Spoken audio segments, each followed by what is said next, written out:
Hi there. My name is Zac Roedde, and I would like to welcome you to my podcast.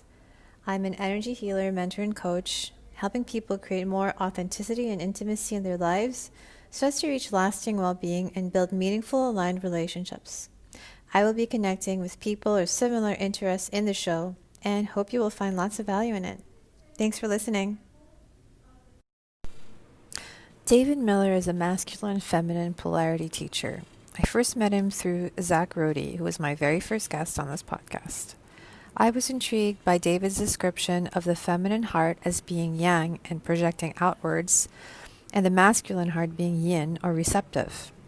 I actually spent a few days reflecting on this, as well as how David mentioned the rape of a man's heart in very illustrative words. In this episode, David shares about how he had to go through years of inner work to release and heal his codependency, abandonment, and attachment wounds. One of the main influences for him has been the work of Mark Binet, author of Truth Cock. The work of Mark, David, and Zac has generated a lot of controversy over time, as well as polarizing opinions. Here you get a chance to learn more about what all the noise was. Hope you enjoy the show. All right. So, hi, David. Thank you for joining me today. Oh, my pleasure. Thank you. And we were able to manage the time difference issue. So, David, first of all, where are you calling from? I don't even know where you are located. Oh, I live in Ontario, Canada, so I'm close to Toronto. Toronto's about an hour's drive. So, do you live close to Zac Roedde? Well, I used to, but he went and did the mountain man thing and moved way up into northern Ontario. He used to live in a part of Toronto that was close to me, like Okay. the my side of Toronto, but he moved up north to it's about an 8 or 9 hour drive. Oh, that's quite a drive. Yeah, that's quite a drive. So the reason I'm asking about Zac, first of all, I met you through his Facebook page, and Zac was also my first guest on my podcast. So Right. yeah, That's so I have him to thank for that. And I was excited to talk to you because the polarity work that you guys are doing is really interesting. And I know it's very triggering, very controversial for a lot of people. And I find that very stimulating. So I'm not going to say that I get everything, I agree with everything, but I'm definitely open to exploring and learning more. So thank you for for joining me and talking about this. Oh, it's my pleasure. It's become so much of a passion of mine that it's as though it is my purpose. It's my mission. Yep. I've been through so many relationships that were heartbreaking. I have a Cancer sign. I was born under the Cancer sign, so I'm a very emotional man, and so I give my heart when I'm in a relationship, and when it doesn't work out, I need to find out how not to do that again. Just to love myself and to respect myself, so that I don't just Right. go through my life hurting myself. Okay. And so through a bunch of really sad relationships, I found my healing. Like, I found all the wounds that caused me to not be able to see the reality of what was going on while I was miscreating with a woman. And as I healed, I became more grounded in my body, which of course is natural. And the final healing happened about a year ago, maybe a little more than a year ago, where I was experiencing the most love that I could have ever even imagined. I had no idea that love like that was possible. And she left. She Okay. left in love, like there was no problems where I could see that the relationship should end. She was just young and needed to chase her dreams and didn't see love as important as following her passions. which is traveling the world for her work. And so, so yeah, it pushed me down into the abandonment wound, and I got a little help with a very simple psychological understanding that allowed me to take responsibility for this final wound, and it healed. And so I call it the abandonment attachment wound. And as soon as it healed, the last little remaining bits of codependency that I had in my relationship with her, there was very little left because I'd done a lot of work on myself. That last bit of codependency just left me. I felt it lift off like an etheric blanket getting gently pulled off of me, and it was gone. And it was fascinating to feel that.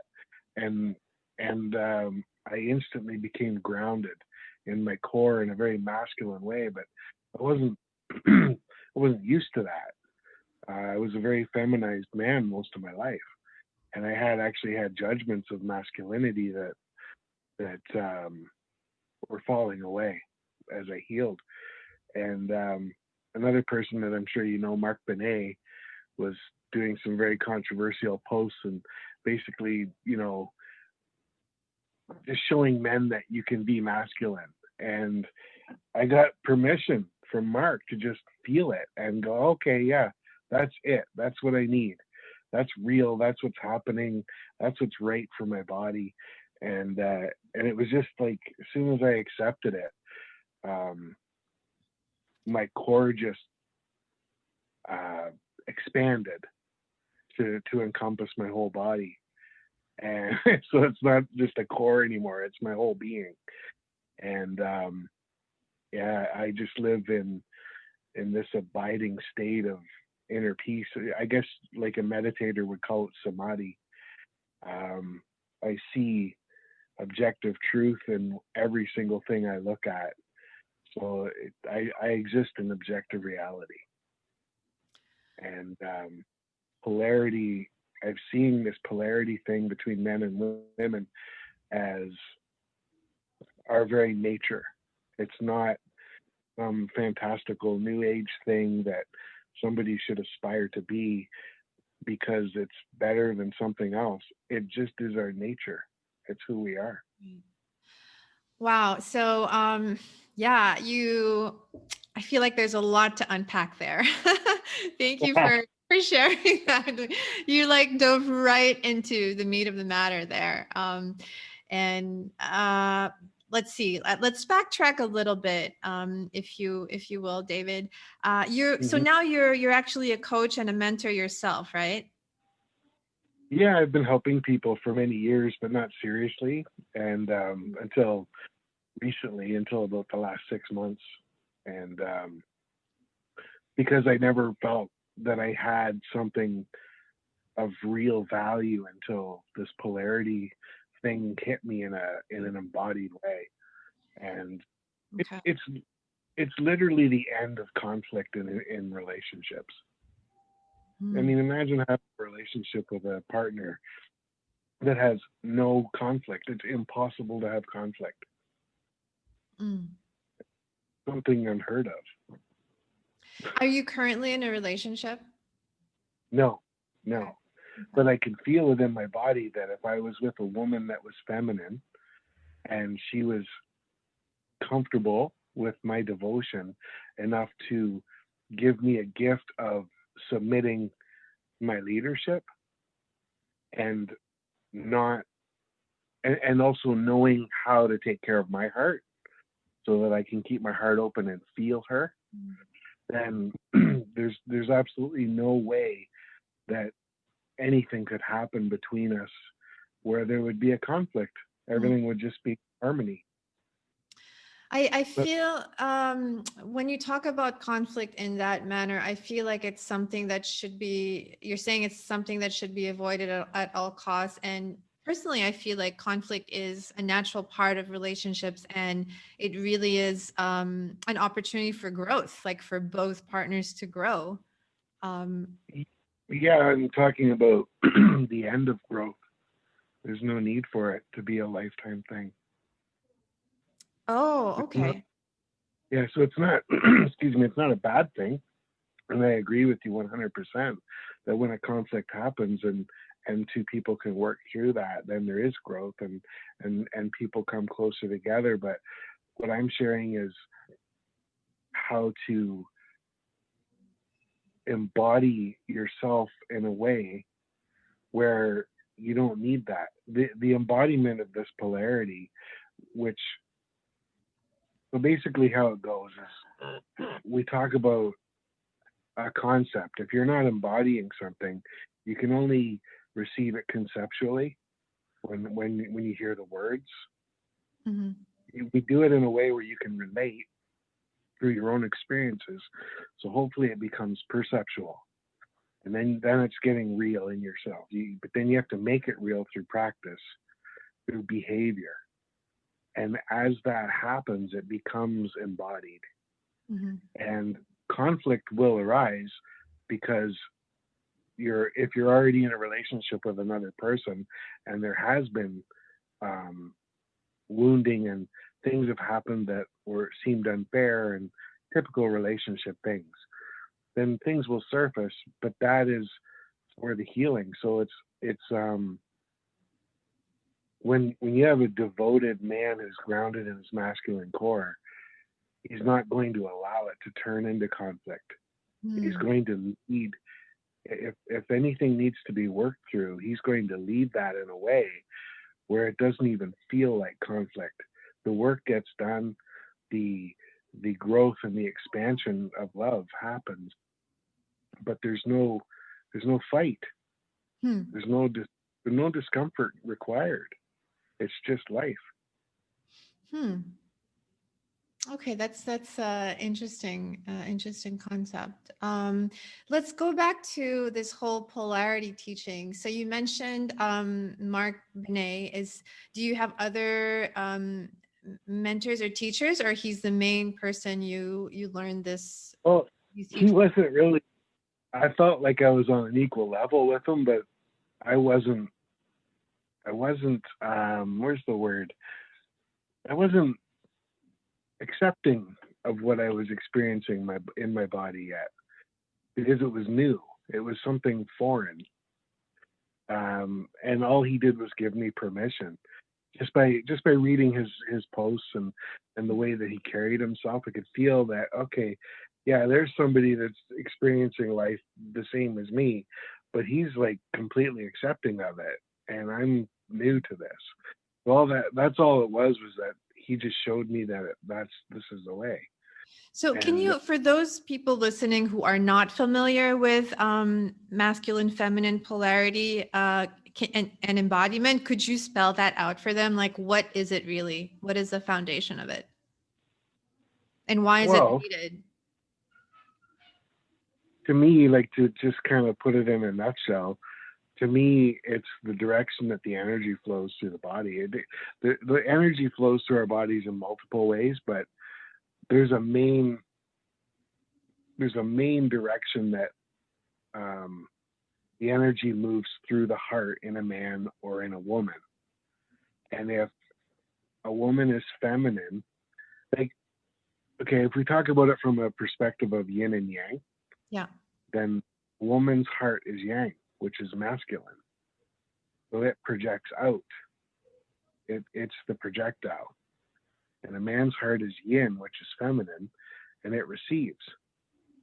When the energy between two people is flowing in that direction, the energy moves down through a man's body and out through his groin. That's his projectile. That's his yang center. Right. And the woman's yin is in her groin, and it receives through her and up through her heart, and it circulates between two beings. So just to summarize, everyone has yin and yang energies, no matter what your gender, your physical incarnation. And so the polarity resides on the opposing yin and yang located in the heart and sex centers for men and women. So that's what we're talking about. Yeah. So now, just to share something, like, how I came to this was I carried a lot of guilt and shame in my gut. and it interfered with my willpower, which is more of a solar plexus thing. Yeah. And so I was irresponsible. I was a feminized man because I couldn't accept that the love, like I always had this immense amount of love in my heart. I'm just a big soft panda bear. I love everybody and I always have. But I couldn't accept my love down into my gut where all that guilt and shame was sitting. The energy wouldn't move. So there was a blockage in your system. Many Okay. blocks of 10 years of hard, intensive internal work. Okay. And it was, so rather than moving my love down through my body and loving myself, and then offering myself that way to the world through my groin, which Mark calls the truth cock. Right. I was projecting my love out of my heart in a very codependent way. Is that what you mean by feminized man? When man projects through his heart center rather than through his sex center? Yeah. Is that what you mean by feminized man? Okay. And because they're doing that, they're not loving themselves completely. They can put on a good show, but as soon as they're triggered, they turn into very irrational and potentially dangerous people. So you had to work through the blockages in your solar plexus and sacral in order for the flow to return to its natural direction. Is that what you're saying? Yeah. Okay. Yeah. And as I did this, I started meeting, becoming connected to more feminine women. Yeah. So when I was highly feminized, I was with a very masculine woman. Yeah. And major conflict. So, David, I just wanted to ask you about, like, I'm attracted to these teachings because I recognize myself as having operated from a masculine energy in many of my past relationships, right? So I'm interested in exploring something a little bit different. Now, I've been talking to other other teachers, relationship coaches, and their concern is for women who have been in relationships where they've been abused, like emotionally abused, physically abused. And so they're in a fragile, vulnerable state, and coming into this polarity where it's about the woman submitting and the male dominating. There's a concern there that the teachings might be misinterpreted. How can you address that? Very, very excellent thing to bring up. I appreciate this a lot, because mixed in with the teachings, throughout all of the teachings, there's a definite, clear portrayal and insistence that a woman needs to be safe. And we show them how to identify. The red flags become so obvious when women put this into practice. You know how you when you meet somebody and you're not sure and you're like, oh, was that a yellow flag? You get that, like, oh boy, right. This another one. Right. And or you like, oh, that was a red flag, but it'll be okay. He just had a bad day. But no, we don't.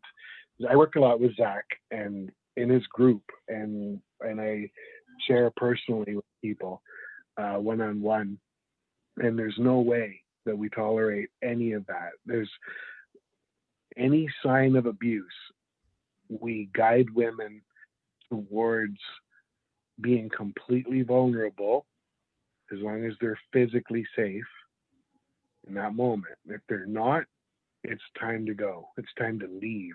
That's what we share. So you mentioned physically safe. What about emotionally safe?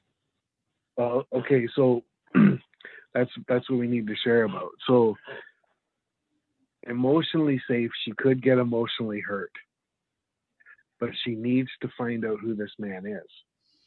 And through experience, what we've realized is that if she takes a chance, she's look, the way it is if she's with a man who's not going to look after her heart, she's going to get emotionally hurt, whether it's today or tomorrow or next year Mm-hmm. or probably all year. Let's be honest. She's going to get hurt all year until she leaves. Mm-hmm. Take a chance, and as long as you're physically safe, and by being completely emotionally vulnerable, sharing her feelings without any expectation of him performing, no expectations of an outcome, no, not even a hint of blame. Just she's completely owning her experience, and all she does is say, I feel disrespected, or I feel unsafe, or I feel hurt. That's all she has. That's it. That those basic, simple statements, Mm-hmm. and see how he responds. And if he Wow. dismisses, if he ignores, if he gets defensive, if he acts out in any way that shows her that he can't care for her heart, then that's it. It's done. Mm. So this true vulnerable expression from a woman is either going to reveal this man loves and he knows how to love a woman, or this man does not. And then she gets to see for herself perceptually what she's involved in and make a good, healthy decision. And we back that up.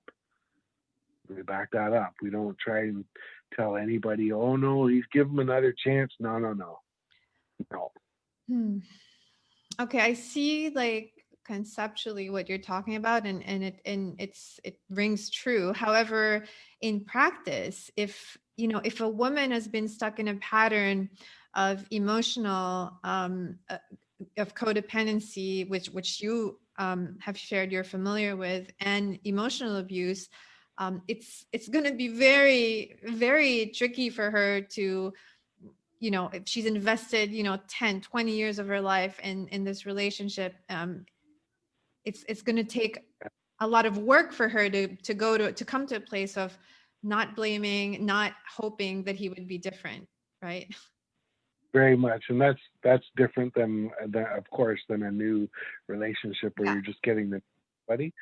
Um, so we do have many ways of helping repair relationships.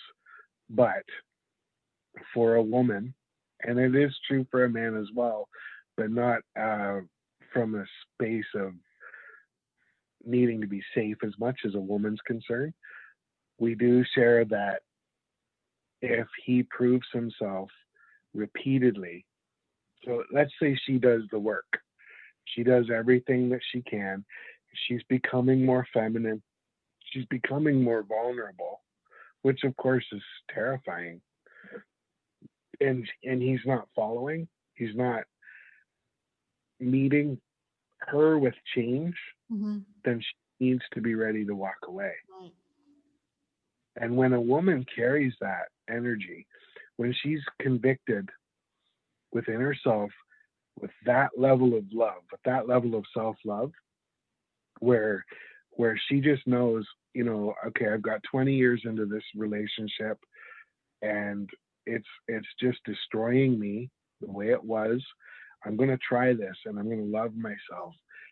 She starts feeling all of this grace in her body, and she becomes a gracious woman, and she's transforming into this radiant, beautiful being who deserves to be loved in the most beautiful way by a man. As long as she has that in her psyche, that she's ready to leave if he can't meet her there, it does something to her. Like, it helps her embody this in a really healthy way. And it also emanates off of her, and it helps a man step up. So So, you yeah, go ahead. have, Sorry. may not have to leave, but she has to be ready to leave. Right, right, right. I want to clarify also when you say a women being more feminine, what does it mean to you? I feel like, the word feminine Mm. has different meanings for different people. So what is a feminine woman to you? Oh, I let's see. She's passionate about everything.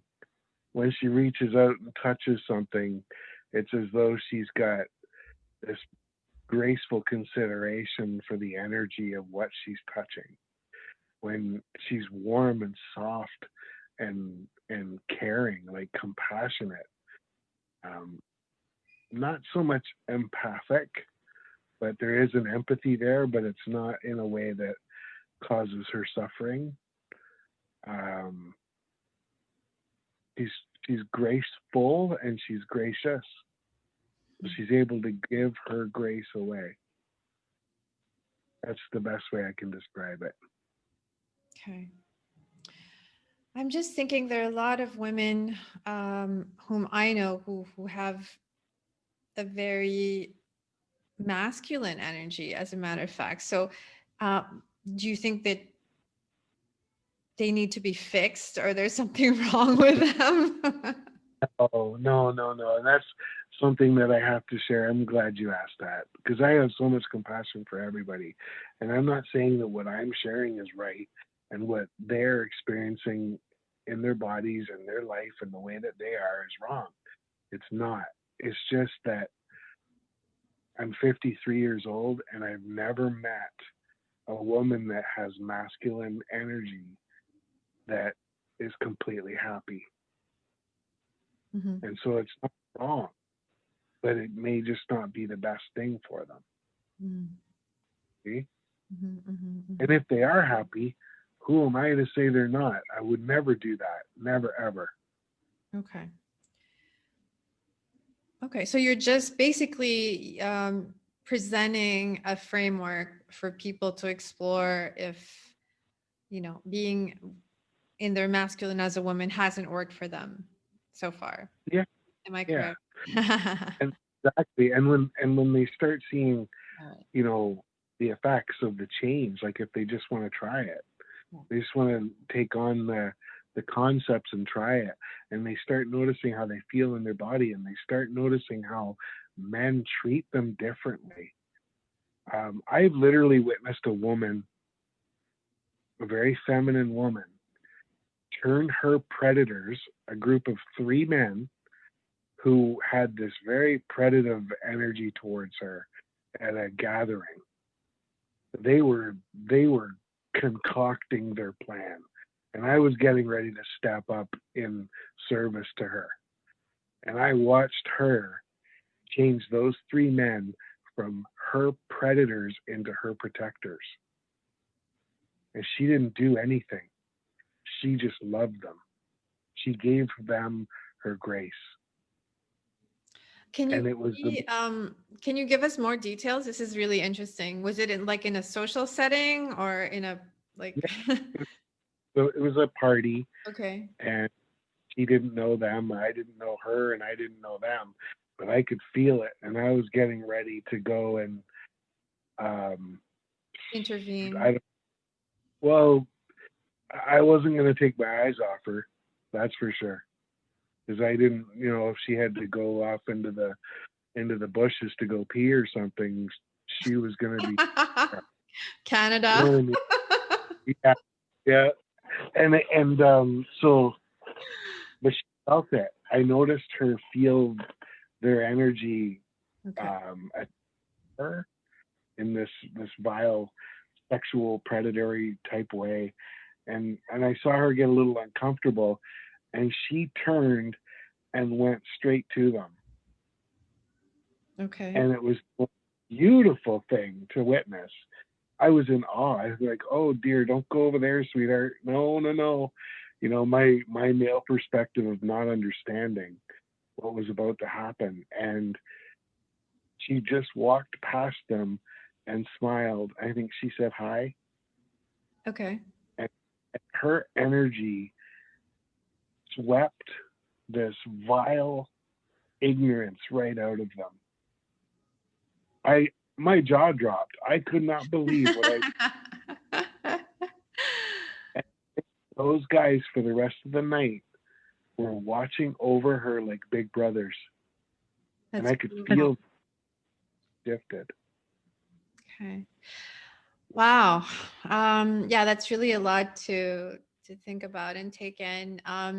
David, before we go, I'd like to ask you, what advice would you give? I want to go back to this hypothetical woman who's in a codependent relationship and all her life feels like she's been submitting and serving and not receiving anything in exchange. So what one thing like action point would you suggest for her? Ooh, that's a good question. I would have to know if she was in true vulnerability or if she was. I, I mean, I think it would probably be impossible after all those years of things not being fair for her to not be expressing some kind of blame and resentment. Yes, I agree with you. You know, like, and of course she should feel that way. But on the at the same time, she also needs to realize what love is and that she's not really self. And She's not we really can what? Sorry, you just like I didn't. oh, she's not really loving herself. Loving herself. Yeah. Yeah. Yep. And so that's part of this, you know. Um, a feminine woman loves herself unconditionally. Yeah, it goes Like, back to self-love. yeah. And so, you know, just practicing these concepts, it brings all of these things to the surface so people can see how they're actually living and make the changes in a loving way. But what we're noticing is that when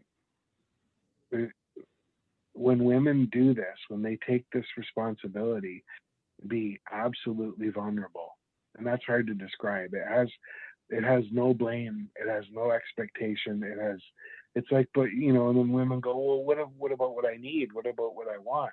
Right. They're like, well, what you need and what you want is a devoted man Right. who's going to care for your heart. And so, you know, you won't have that if you blame a man.